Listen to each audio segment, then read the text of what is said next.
Hi ಎಲ್ಲರಿಗೂ ನನ್ನ ನಮಸ್ಕಾರ. Welcome back to my channel.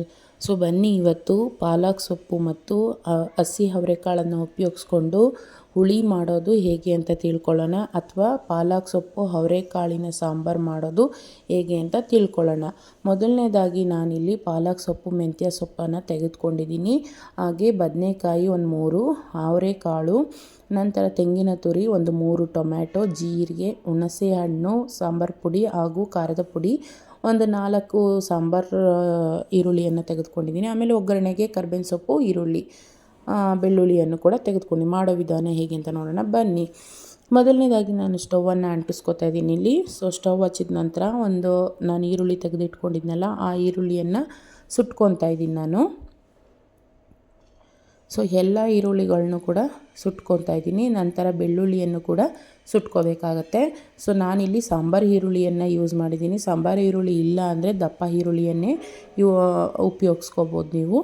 ನಂತರ ಈರುಳ್ಳಿ ಮತ್ತು ಬೆಳ್ಳುಳ್ಳಿಯನ್ನು ಸಿಪ್ಪೆ ತೆಗೆದು ಇಟ್ಕೊಂಡಿದ್ದೀನಿ. ಸೊ ನೋಡ್ತಿರ್ಬೋದು. ನಂತರ ಕುಕ್ಕರನ್ನು ಇಟ್ಕೊಂಡು ಕುಕ್ಕರ್ಗೆ ಬಿಡಿಸಿದಂಥ ಅವರೆಕಾಳನ್ನು ಸೇರಿಸ್ಕೊಂಡಿದ್ದೀನಿ. ಅನಂತರ ಪಾಲಕ್ ಸೊಪ್ಪನ್ನು ಕೂಡ ಚೆನ್ನಾಗಿ ತೊಳೆದು ಡೈರೆಕ್ಟಾಗಿ ಸೇರಿಸ್ಕೊಂಡಿದ್ದೀನಿ, ಯಾವುದೇ ರೀತಿ ಕಟ್ ಮಾಡಿಲ್ಲ. ಅನಂತರ ಬದನೆಕಾಯಿಯನ್ನು ಕಟ್ ಮಾಡಿರ್ತಕ್ಕಂಥ ಎಳೆಯ ಬದನೆಕಾಯಿಗಳನ್ನು ಸೇರಿಸ್ಕೊಂಡಿದ್ದೀನಿ. ಹಾಗೆ ಒಂದು 3 ಟೊಮ್ಯಾಟೊವನ್ನು ಕೂಡ ಸೇರಿಸ್ಕೊಂಡಿದ್ದೀನಿ. ನಂತರ ಸ್ವಲ್ಪ ಜೀರಿಗೆ, ಅನಂತರ ಒಂದು ಗೋಲಿ ಗಾತ್ರದಷ್ಟು ಹುಣಸೆ ಹಣ್ಣನ್ನು ಸೇರಿಸ್ಕೊಂಡಿದ್ದೀನಿ. ಸೊ ಹುಳಿಯಾಗಿ ಇರುತ್ತೆ ಈ ಸಾಂಬಾರು, ತುಂಬಾ ರುಚಿಯಾಗಿರುತ್ತೆ. ನಂತರ ಅರಿಶಿನ ಪುಡಿಯನ್ನು ಕೂಡ ಸೇರಿಸಿ ನಾನು ಒಂದು 2.5 ಲೋಟ ಆಗುವಷ್ಟು ನೀರನ್ನು ಸೇರಿಸಿ ಕುಕ್ಕರ್ ಲಿಡ್ಡನ್ನು ಕ್ಲೋಸ್ ಮಾಡಿ 2 ವಿಸಲನ್ನು ಬರೆಸ್ಕೊತೀನಿ.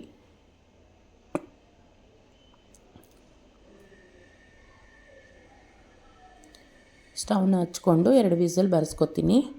ಸೊ ನೋಡ್ತಿರ್ಬೋದು, ಇವಾಗ 2 ವಿಸಲ್ ಆಗಿದೆ. ಸೊ ಓಪನ್ ಮಾಡಿ ನೋಡೋಣ. ಸೊ ಈ ರೀತಿಯಾಗಿ ಬೆಂದಿದೆ ಚೆನ್ನಾಗಿ. ಸೊ ಇದು ಒಳಕಲ್ಲಿನಲ್ಲಿ ರುಬ್ಬಿ ಮಾಡ್ತಕ್ಕಂಥ ಈ ಸಾಂಬಾರು ತುಂಬಾ ರುಚಿ ಬರುತ್ತೆ. ಸೊ ಒಳಕಲ್ಲು ಇಲ್ಲ ಅಂತ ಅಂದರೆ ಮಿಕ್ಸಿನಲ್ಲೂ ಕೂಡ ರುಬ್ಬಿ ಮಾಡ್ಬೋದು. ಈ ರೀತಿ ಮಸಾಲೆ ಸೇರಿಸಿ ಮಾಡೋದ್ರಿಂದಾಗಿ ಸಾಂಬಾರು ತುಂಬಾ ರುಚಿಯಾಗಿ ಬರುತ್ತೆ ಅಂತಲೇ ಹೇಳ್ಬೋದು. ಸೊ ನೋಡ್ತಿರ್ಬೋದು, ಸೊಪ್ಪೆಲ್ಲ ತೆಗೆದುಕೊಂಡು ನಾನು ಕಾಳನ್ನು ಹಾಗೆ ಬಿಟ್ಟಿದ್ದೀನಿ. ಸೊ ನಂತರ ಒಳಕಲ್ಲನ್ನು ತೆಗೆದುಕೊಂಡಿದ್ದೀನಿ. ಸೊ ಒಳಕಲ್ಲಿಗೆ ಸುಟ್ಟಿರ್ತಕ್ಕಂಥ ಈರುಳ್ಳಿ ಮತ್ತು ಬೆಳ್ಳುಳ್ಳಿಯನ್ನು ಸೇರಿಸ್ಕೊಂಡು ಹಾಗೆ ತೆಂಗಿನ ತುರಿಯನ್ನು ಕೂಡ ಸೇರಿಸ್ಕೊಂಡು ಸ್ವಲ್ಪ ಮಟ್ಟಿಗೆ ರುಬ್ಕೊತೀನಿ. ಸೊ ನೋಡ್ತಿರ್ಬೋದು, ಈ ರೀತಿಯಾಗಿ ರುಬ್ಕೊಂಡಿದ್ದೀನಿ. ಇವಾಗ ನಾನು ಮಸಾಲೆ ತೆಗೆದಿಟ್ಕೊಂಡಿದ್ನಲ್ಲ, ಆ ಮಸಾಲೆಯನ್ನು ಕೂಡ ಸೇರಿಸ್ಕೊತಾ ಇದ್ದೀನಿ. ಸೊ ಇದು ಬಂದು ಬೇಳೆ ಸಾರಿನ ಪುಡಿ ಹಾಗೂ ಖಾರದ ಪುಡಿಯನ್ನು ಸೇರಿಸ್ಕೊಂಡು ನುಣ್ಣಗೆ ರುಬ್ಕೊತೀನಿ. ಚೆನ್ನಾಗಿ ರುಬ್ಕೋಬೇಕು. ನೋಡ್ತಾ ಇರ್ಬೋದು, ಇಲ್ಲಿ ಸ್ವಲ್ಪ ನೀರನ್ನು ಕೂಡ ಸೇರಿಸ್ಕೊತಾ ಇದ್ದೀನಿ. ಸೊ ಸೊಪ್ಪು ಬೇಯಿಸಿದಂಥ ನೀರನ್ನೇ ಸೇರಿಸ್ಕೊಂಡಿದ್ದೀನಿ ಇಲ್ಲಿ.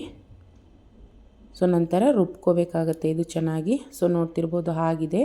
ಇವಾಗ ಮಸಾಲೆಯನ್ನೆಲ್ಲ ಒಂದು ಸಪ್ರೇಟಾಗಿ ತೆಗೆದಿಟ್ಕೊತೀನಿ. ನಂತರ ಸೊಪ್ಪನ್ನು ಬೇಯಿಸಿರ್ತಕ್ಕಂಥ ಸೊಪ್ಪು, ಟೊಮೆಟೊವನ್ನು ಬದನೆಕಾಯನ್ನು ಇಷ್ಟನ್ನು ಕೂಡ ತರ್ತರಿಯಾಗಿ ರುಬ್ಕೋತೀನಿ. ಸೊ ನೋಡ್ತಿರ್ಬೋದು, ಈ ರೀತಿಯಾಗಿ ರುಬ್ಕೊಂಡಿದ್ದೀನಿ. ಅದನ್ನು ಕೂಡ ಮಸಾಲೆ ಜೊತೆಲೇ ತೆಗೆದಿಟ್ಕೊತೀನಿ. ನಂತರ ಒಂದು ಸ್ಟವ್ ಹಚ್ಕೊಂಡು ಒಂದು ಪಾತ್ರೆಯನ್ನು ಇಟ್ಕೊತೀನಿ. ಸೊ ಪಾತ್ರೆ ಕಾದಿದ ತಕ್ಷಣ ಒಂದು ಸ್ವಲ್ಪ ಎಣ್ಣೆಯನ್ನು ಕೂಡ ಸೇರಿಸ್ಕೊಂಡು ಸ್ವಲ್ಪ ಸಾಸಿವೆಯನ್ನು ಕೂಡ ಸೇರಿಸ್ಕೊತೀನಿ. ಅನಂತರ ಈರುಳ್ಳಿ, ಕಟ್ ಮಾಡಿರ್ತಕ್ಕಂಥ ಈರುಳ್ಳಿ ಮತ್ತು ಕರಿಬೇವಿನ ಸೊಪ್ಪನ್ನು ಸೇರಿಸ್ಕೊಂಡು ಒಗ್ಗರಣೆ ಮಾಡ್ಕೊತೀನಿ. ಸೊ ಒಗ್ಗರಣೆ ಆಗಿ ಚೆನ್ನಾಗಿ ಈರುಳ್ಳಿ ಫ್ರೈ ಆದ ನಂತರ ರುಬ್ಬಿಟ್ಟಿರ್ತಕ್ಕಂಥ ಸೊಪ್ಪು ಮತ್ತು ಮಸಾಲೆಯನ್ನು ಸೇರಿಸ್ಕೊತೀನಿ. ಇಷ್ಟನ್ನು ಸೇರಿಸ್ಕೊಂಡು ಸಾಂಬಾರು ಕನ್ಸಿಸ್ಟೆನ್ಸಿಗೆ ಎಷ್ಟು ಬೇಕೋ ನೀರು ಸೇರಿಸ್ಕೋಬೇಕಾಗತ್ತೆ. ಸೊ ಬೇಯಿಸಿರ್ತಕ್ಕಂಥ ಕಾಳನ್ನು ಕೂಡ ಸೇರಿಸ್ಕೊಂಡು ಚೆನ್ನಾಗಿ ಮಿಕ್ಸ್ ಮಾಡ್ಕೋಬೇಕಾಗತ್ತೆ.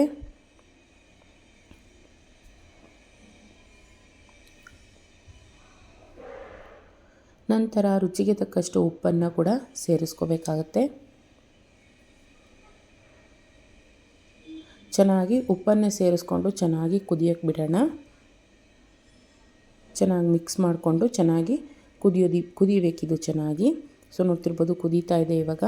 ಸೊ ನೋಡಿದ್ರಲ್ಲ, ನಾನು ಮಾಡಿದ ರೆಸಿಪಿ ನಿಮ್ಗೆ ಇಷ್ಟ ಆಯಿತು ಅಂದರೆ ಲೈಕ್ ಮಾಡಿ, ಶೇರ್ ಮಾಡಿ, ಸಬ್ಸ್ಕ್ರೈಬ್ ಮಾಡಿ. Thank you for watching. Bye. Next ವೀಡಿಯೋದಲ್ಲಿ ಬರ್ತೀನಿ.